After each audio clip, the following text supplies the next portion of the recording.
Be ready. 15 seconds.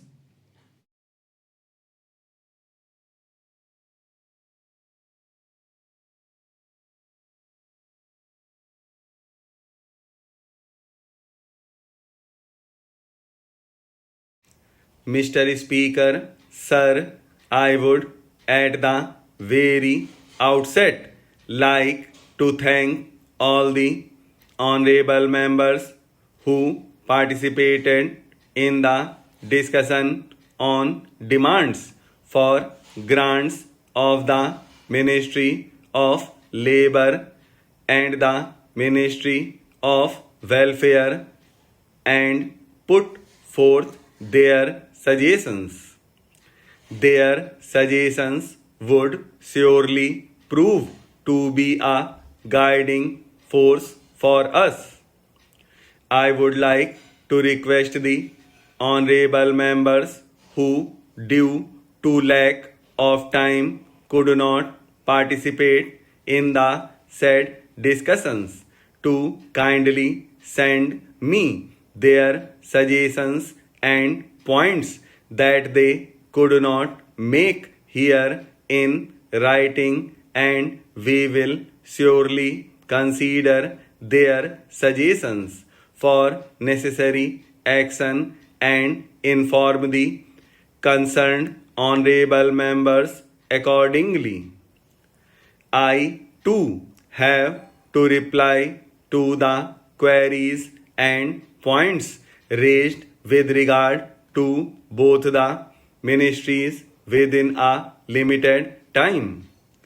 As you all know that both the ministries of labor and welfare are very important and deal with the nearly 85 or 90% of the problems of the country. Unfortunately, either of the ministries has not received the importance it deserved. This can have its implications upon the whole social setup. As I have a limited time at my disposal, I would therefore proceed with the points relating to both the ministries simultaneously.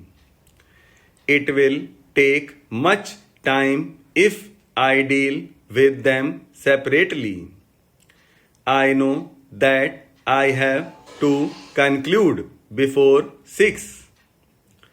Many honorable members put forth their points of view with regard to various problems of the country's laborers and the Ministry of Labor. Mainly 7-8 points have come up. The House knows that there are two types of laborers in this country. Some are organized and others unorganized. The problems of both the types of laborers are different. Their bargaining capacity also differs.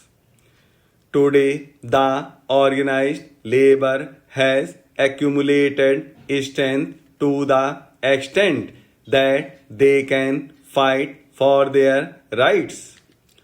Though they have not been given all their rights as yet. I appreciate the sentiments of Sri Roy, which he has expressed during his speech here. Still, the organized labor can put forth their demands effectively and are competent enough to get them fulfilled. The unorganized labor, on the contrary, are not strong enough to put forward their demands effectively as yet. Nevertheless, as one of our colleagues just said, as far as the Minimum Wages Act is concerned, two types of factors are involved in it. First, that the minimum wages given are very less. Many colleagues have raised the point of enforcing the minimum wages uniformly throughout the country. Mr. Chairman, when I was the Chief Justice, I came across a case in which a farmer had to strangulate his wife to death in the face of starvation, as he could not provide even 2 square meals for 10 days continuously. The wife asked the husband to kill her so that she was no more there to see both of them dying of starvation. The husband stated in the court that wherever he went, he did not get any job, any food, or any alms.